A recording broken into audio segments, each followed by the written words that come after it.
Halo guys, balik lagi sama gue Noval di YouTube channel Investasi. Hari ini kita bakal ngomongin tentang tapering, dimana The Fed baru aja memberikan sinyal potensi pengumuman tapering, yang dimana biasanya kalau ada tapering itu ada perubahan kebijakan, dan saat ini kemungkinan kalau ada tapering itu mayoritas aset beresiko bisa down. Jadi sekarang tuh kita mau ngomongin agak sedikit ekonomi lah, nggak sedikit sih, banyak ekonomi. Jadi kita mau bahas tentang kebijakan moneter, jadi akan agak pusing. Tapi stay with me, tenang aja, kita ini worth it kok, nanti biar bisa lebih pinter lah dalam analisis. Nah tapi sebelum mulai, jangan lupa like, subscribe, dan klik lonceng notifikasi di YouTube channel Investasi.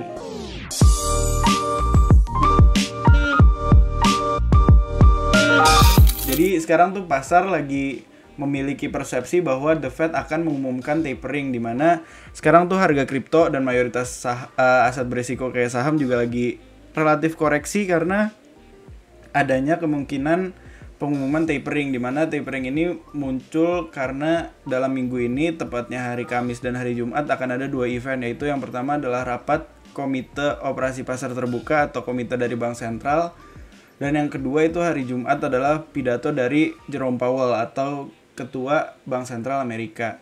Nah, jadi kita tuh kan sering banget ditanyain apa sih tapering sebenarnya, kenapa kita belum pernah jelasin. Nah, di sini gue mau coba jelasin dengan cara yang lengkap, simple tapi agak pusing. Jadi biar kalian lebih paham dalam analisis makro terhadap kripto. Nah, jadi yang pertama, apa itu tapering? Nah, untuk memahami apa itu tapering, kita harus mendalami dulu nih. Sebelum kita memahami tentang tapering, kita harus tahu dulu nih bahwa tapering itu adalah bagian dari kebijakan moneter, di mana kebijakan tuh sebenarnya ada dua, ada moneter, ada fiskal. Jadi kalau kebijakan moneter itu adalah kebijakan yang dilakukan oleh bank sentral, sedangkan kebijakan fiskal itu oleh pemerintah. Nah, jadi sekarang kita fokusnya ke bank sentral. Nah, jadi dalam kebijakan moneter itu sebenarnya ada dua. Nah, jadi yang pertama itu adalah ekspansif atau bersifat untuk menambah jumlah uang beredar atau meningkatkan inflasi, yang biasanya juga menurunkan nilai dari uang tersebut karena semakin banyak jumlahnya biasanya nilainya semakin turun. Terus yang kedua itu adalah kontraktif, di mana kontraktif ini bertujuan untuk mengurangi jumlah uang beredar dan menurunkan inflasi, di mana biasanya kalau kondisi ini terjadi, nilai uang fiat atau uang tersebut tuh nantinya naik. Nah, jadi untuk memahami kebijakannya, jadi intinya tuh sebenarnya kebijakan moneter dilakukan untuk mengubah jumlah uang beredar.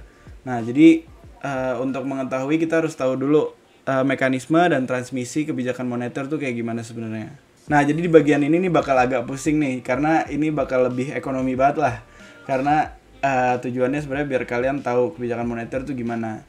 Nah, jadi buat yang belum tahu, kebijakan moneter itu sebenarnya ada dua intinya. Yang pertama itu adalah mengubah suku bunga acuan, yang kedua itu adalah melakukan transaksi atau menjual dan membeli aset atau surat utang dari bank komersil. Intinya keduanya itu untuk menambah dan mengurangi jumlah uang beredar, karena suku bunga acuan itu mengatur perubahan suku bunga pinjaman dan simpanan di bank-bank komersial, sedangkan jual beli surat atau aset bank komersial itu intinya untuk menambah atau mengurangi modal yang dimiliki dari bank komersial. Nah, jadi sebenarnya tuh dampaknya ada 5 dari 2 perilaku kebijakan moneter ini.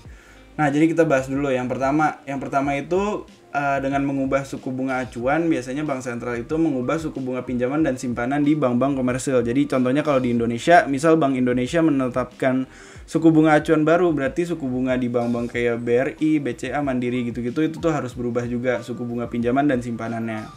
Nah, kenapa? Karena dengan merubah suku bunga pinjaman dan simpanan itu akan mengubah persepsi masyarakat untuk konsumsi atau menabung.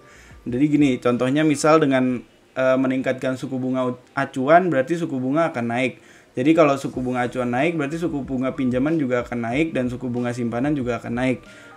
Itu teori lurusnya banget lah, simpelnya. Nah, jadi kalau suku bunga pinjaman naik, berarti insentif untuk konsumsi itu akan berkurang, karena masyarakat itu konsumsinya di sini asumsinya dengan meminjam uang. Nah, jadi kalau misalnya suku bunga pinjaman naik, berarti konsumsi akan turun karena biaya untuk meminjamnya tuh akan lebih mahal karena suku bunganya naik. Sedangkan itu tuh berbanding lurus dengan suku bunga simpanan yang naik, karena kalau suku bunga simpanan naik, insentif untuk konsumsi juga akan berkurang karena orang-orang lebih prefer untuk menabung, karena lebih untung menabung daripada mengkonsumsi karena suku bunga simpanannya tuh naik.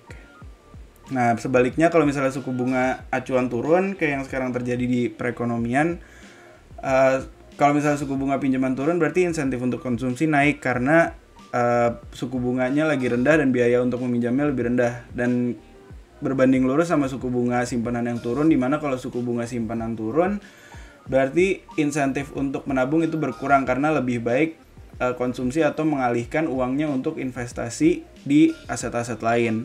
Nah itu juga suku bunga acuan itu mempengaruhi jumlah kredit, karena dengan tadinya suku bunga pinjaman yang misalnya naik, itu berarti jumlah kredit akan turun karena orang-orang lebih lagi mahal lah untuk minjem, jadinya males. Nah terus kalau suku bunga pinjaman turun berarti jumlah kredit biasanya naik. Nah terus juga kalau dari pembelian atau transaksi surat utang atau aset bank komersial itu tuh juga mempengaruhi jumlah kredit, karena kalau misalnya bank sentral membeli surat utang bank komersial berarti otomatis bank komersialnya memiliki uang yang lebih banyak, yang berarti dia memiliki lebih banyak modal untuk memberikan kredit, makanya jumlah kreditnya naik. Nah terus kedua hal ini juga mempengaruhi harga aset beresiko kayak saham dan kripto dan lain-lainnya, karena mindset konsumsi tadi, dimana kalau misalnya suku bunga lagi kebijakan moneter lagi ekspansif, biasanya kan berarti suku bunga tuh akan turun. Jadi kalau mau minjem lebih murah, dan kalau mau nabung itu juga nggak worth it lah, makanya orang-orang pindah ke aset beresiko ini, makanya mengalihkan kekayaannya ke aset beresiko kayak saham dan kripto, makanya harga aset beresiko biasanya naik kalau suku bunga acuan lagi turun dan pembelian surat utang lagi naik, karena tujuannya menambah jumlah uang beredar, karena kalau menambah jumlah uang beredar nanti nilai uang tersebut akan turun dan otomatis orang-orang cari mengamankan kekayaannya ke aset beresiko lain. Nah kemudian dengan tadi yang gue bilang, kalau misalnya jumlah uang beredar tuh naik, jadi nilainya turun, otomatis itu juga mempengaruhi nilai tukar mata uang tersebut secara internasional, dan jadinya itu lama-kelamaan mempengaruhi transaksi kita di perekonomian internasional juga. Dan dari penetapan kebijakan ini juga mempengaruhi inflasi, makanya ada yang namanya ekspektasi inflasi, itu kayak prediksi untuk penetapan kebijakan moneter ke depannya, simpelnya gitulah. Nah jadi kan udah gue jelasin nih tentang 5 dampak dari perubahan kebijakan moneter. Nah 5 dampak ini tuh juga mempengaruhi suatu hal lagi, jadi dimana suku bunga pinjaman dan simpanan, jumlah kredit yang berubah, dan harga aset beresiko itu intinya mempengaruhi yang gue bilang tadi, mempengaruhi persepsi konsumsi dan investasi, karena konsumsi dan investasi ini tuh digabung menjadi satu hal yang intinya kalau konsumsi dan investasi naik berarti jumlah uang beredar juga lagi naik, dan otomatis nilai uang beredar tersebut juga lagi turun, nilai uangnya tuh lagi turun. Nah terus kalau dari nilai tukar tadi, kenapa juga berpengaruh dan penting dari sisi kebijakan moneter, karena itu berpengaruh kepada ekspor, karena berarti kalau misalnya misal pakai rupiah deh, nilai tukar rupiah lagi murah, berarti otomatis barang-barang di Indonesia tuh lagi murah di mata negara lain, makanya biasanya itu mempengaruhi ekspor, yang otomatis kalau lagi kebijakan moneter ekspansif atau menambah jumlah uang beredar dan nilainya turun, otomatis nilai tukar juga lagi turun dan ekspor biasanya naik karena barang kita lebih murah di mata internasional. Nah terus juga konsumsi dan investasi ekspor ini tuh intinya mempengaruhi produk domestik bruto atau pertumbuhan ekonomi kita. Nah makanya nanti dari pertumbuhan ekonomi juga dilihat apakah pertumbuhan ini worth it untuk mengakses atau menilai inflasi yang terjadi, karena tadi untuk dibandingin sama ekspektasi inflasi. Nah ujung-ujungnya kita dari kebijakan moneter tadi bisa dapat inflasi ini, dan nanti kalau udah ada angka inflasi baru, Bank Sentral nentuin lagi kebijakan moneter yang tepat berikutnya untuk mengurangi atau meningkatkan inflasi ini tuh gimana. Jadi intinya sistemnya panjang, tapi yang perlu kalian ketahui itu 2 ini nih, mengubah suku bunga acuan dan jual beli aset dan surat utang bank komersial. Nah kalau ngomongin Amerika, kenapa ini penting tuh karena sekarang tuh yang tadi gue bilang Komite Operasi Pasar Terbuka, mereka bertanggung jawab atas ini surat pembelian dan penjualan surat utang bank komersial, sedangkan ini juga bagian dari tanggung jawab mereka, tapi ini lebih kepada keseluruhannya lah, keseluruhan bank sentral. Nah jadi kalau misalnya ngomongin tapering, intinya tuh tapering sekarang adalah perubahan dari sudut pandang ekspansif atau menambah jumlah uang beredar ke kontraktif, atau sebaliknya kontraktif ke ekspansif. Nah jadi kan sekarang lagi COVID, makanya mayoritas negara tuh lagi ingin menambah jumlah uang beredar untuk mendorong perekonomian, makanya sekarang mayoritas negara itu lagi memiliki pandangan ekspansif. Nah sekarang tuh orang-orang pada khawatir karena dengan adanya tapering ini berarti akan ada perubahan dari ekspansif ke kontraktif, dimana berarti akan mengurangi jumlah uang beredar yang akan meningkatkan nilai uangnya. Dan sekarang tuh konteksnya tapering ini tuh bukan rupiah tapi dolar Amerika, karena dolar Amerika itu memiliki pengaruh besar di dunia karena mayoritas transaksi itu dilakukan dengan dolar Amerika. Nah, makanya itu kenapa orang-orang takut sama tapering tuh karena ini. Jadi intinya kalau ekspansif tuh bagus buat aset beresiko, tapi kalau kontraktif ya tadi karena nilainya lebih tinggi, lebih aman dan lebih tinggi di fiat, orang-orang jadi lari dari aset beresiko kayak saham dan kripto, ya mending nabung aja di fiat daripada meresikokan kekayaannya di aset beresiko tadi. Kayak gitu intinya. Nah, itu agak pusing lah guys. Jadi kenapa kalian perlu tahu itu, karena sekarang tuh mau ada tapering ini, dimana orang-orang memprediksi bahwa tapering tuh akan terjadi pada pengumuman hari Kamis 23 September jam 1 pagi, yaitu rapat FOMC atau Komite Operasi Pasar Terbuka yang gue bilang tadi.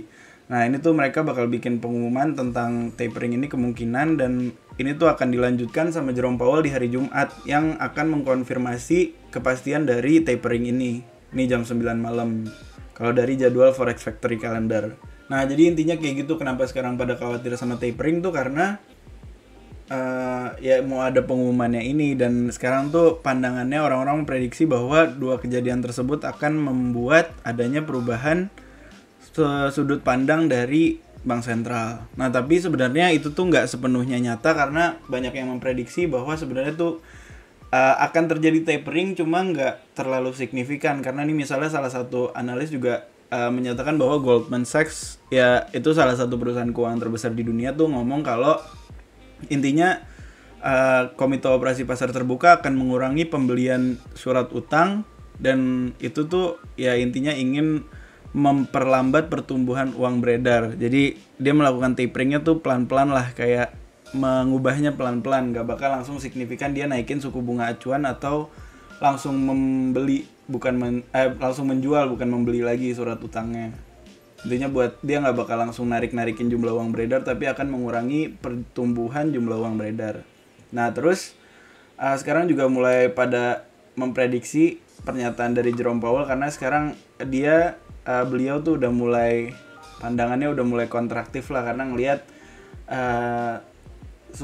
inflasi tuh udah mulai naik. Nah, itu tuh salah satu prediksi aja, tapi sebenarnya kalau bercermin dari pernyataannya dia kemarin, dia tuh nggak sepenuhnya kontraktif karena masih ada perbedaan pandangan lah antara Komite Operasi Pasar Terbuka sama Jerome Powell ini. Nah, ini dibahas di Market Watch nih. Jadi sekarang tuh Bank Sentral lagi terbagi pada dua pandangan, dimana Jerome Powell sendiri tuh sebenarnya masih relatif ekspansif lah. Dia nggak pengen naikin suku bunga acuan, tapi dia juga nggak pengen uang beredar tuh naik cepet banget, makanya pengen ada tapering. Sedangkan FOMC atau Komite Operasi Pasar Terbuka tuh pengen Bank Sentral langsung mulai narikin jumlah uang beredar atau mulai menetapkan kebijakan kontraktif.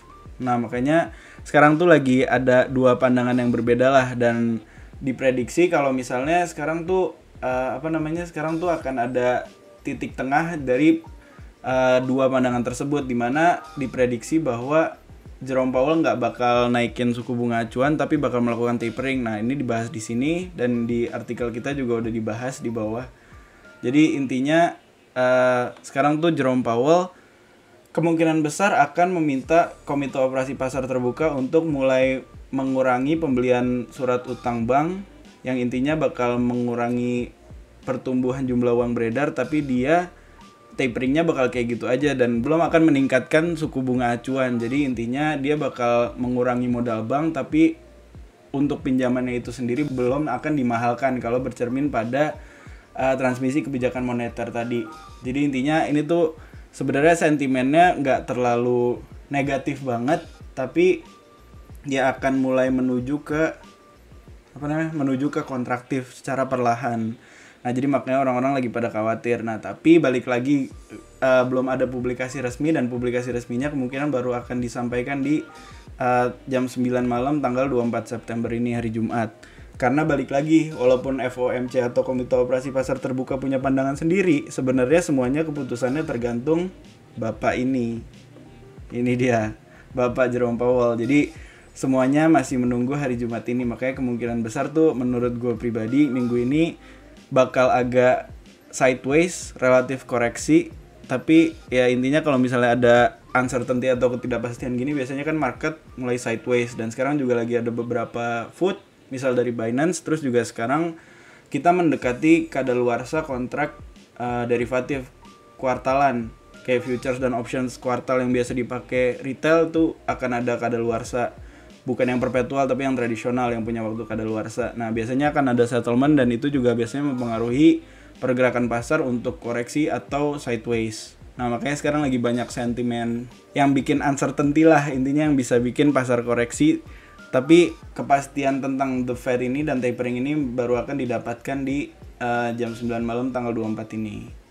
Nah kenapa gue bisa bilang ini sideways dan kemungkinan belum akan turun, karena sekarang bisa dilihat ini ya masih relatif sideways di antara 45.000 sampai 48.500. Karena kemarin di minggu pertama September tuh sempat naik ke 52.400 terus turun. Ini dolar BTW, 52.400 dolar terus turun. Terus kemudian ini masih sideways di sini dan kayaknya ini masih ketahan sama support di 45.000 US dollar. Nah, tapi paling buruk banget nih kemungkinan ada support kecil lagi di sekitar 42.400 lah sampai 40.000. Nah, kemungkinan menurut gua pribadi 40.000 US dollar ini masih akan menahan support di bulan September, karena ini kelihatan sebagai support yang relatif kuat kalau bercermin pada beberapa kecocokan sama data on-chain dan juga price actionnya dari beberapa bulan terakhir. Karena balik lagi ini gue pribadi gambar support and resistance dari sekitar Maret April lah, yang pas harganya naik terus ke crash. Nah ini tuh support dan resistance-nya masih belum berubah banget dan masih relatif sama. Makanya gue pribadi masih, karena kita udah ngalamin koreksi juga, ya gue masih percaya bahwa sekarang masih akan sideways. Kayak gitu deh, jadi intinya bakal ada uncertainty. Jadi buat kalian yang lagi trading hati-hati, dan buat kalian yang khawatir ya tenang aja, karena kemungkinan besar ini nggak akan seburuk yang orang-orang bilang. Walaupun akan ada tapering, tapi sebenarnya belum akan ada narasi mengubah suku bunga acuan, yang kemungkinan baru akan dilakukan di tahun depan atau di akhir bulan. Jadi intinya masih sans lah kalau menurut gue pribadi. Jadi jangan terlalu percaya food, tapi kabar ini akan berdampak dalam jangka pendek yang menyebabkan koreksi kecil kayak sekarang kita lihat. Nah kayak gitu aja guys dari gue. Kalau misalnya ada yang gak jelas atau masih bingung atau penjelasan gue yang kurang jelas, mohon di komentar, dikritik di komen video ini. Dan kalau merasa bermanfaat, jangan lupa like, subscribe, dan klik lonceng notifikasi di YouTube channel Koinvestasi. Dan as always, Koinvestasi aset masa kini, kaya masa depan.